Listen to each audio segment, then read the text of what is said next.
Ethereum may have been the biggest winner of the last crypto bull run, but as it attracted more users, it became slower and more expensive, to the point where it would sometimes cost over $100 just to complete a simple transaction.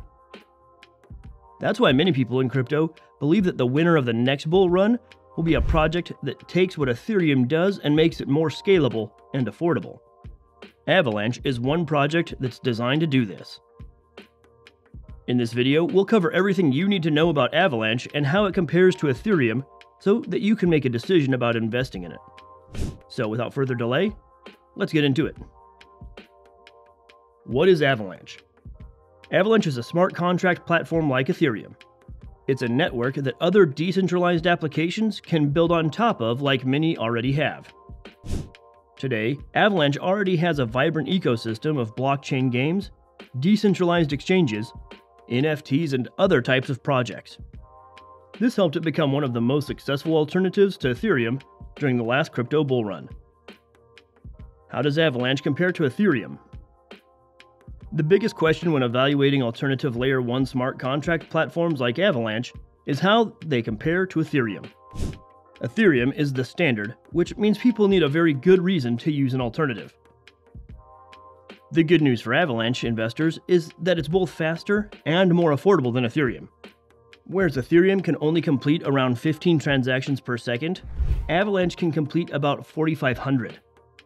Plus, transactions are typically under 1 penny, while they can cost upwards of $10 on Ethereum.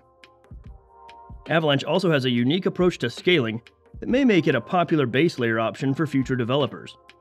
The platform allows developers to build project-specific subnets that connect to the broader Avalanche ecosystem. Essentially, this means that a developer can make a dedicated smart contract network for their project while still benefiting from Avalanche's security and user base. That's beneficial because it allows developers to make design trade-offs that are optimal for their projects instead of having to conform with the design trade-offs made by the base layer. We don't want to get too technical, but the bottom line is that Avalanche is faster and more affordable than Ethereum, while also giving developers more control over their projects. These features make Avalanche a serious competitor to Ethereum moving forward. The downsides of Avalanche. Up until now, we've mostly focused on the good parts of Avalanche, but there are also some potential downsides that are worth thinking about before you invest in its native token, AVAX. One of these is that Avalanche is competing with many other smart contract platforms and Layer 2s, from Solana and the Binance Smart Chain to Polygon and Arbitrum. There is stiff competition for user attention. There are also some downsides to how Avalanche secures its ecosystem.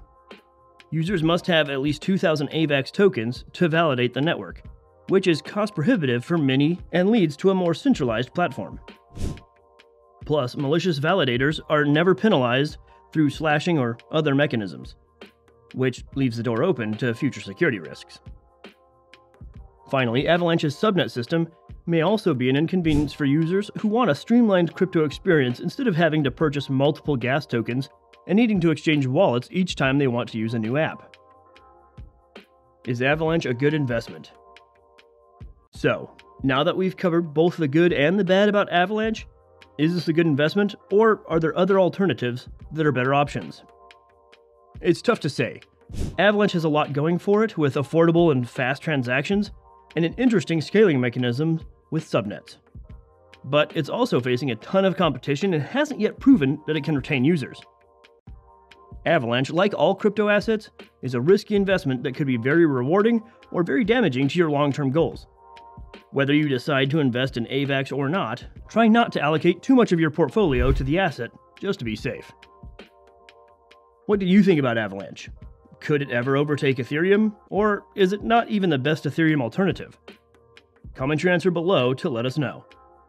If you're interested in learning more about crypto, the metaverse, and NFTs, make sure to obliterate that like button and subscribe. Thanks for watching Metaverse Memo. Until next time.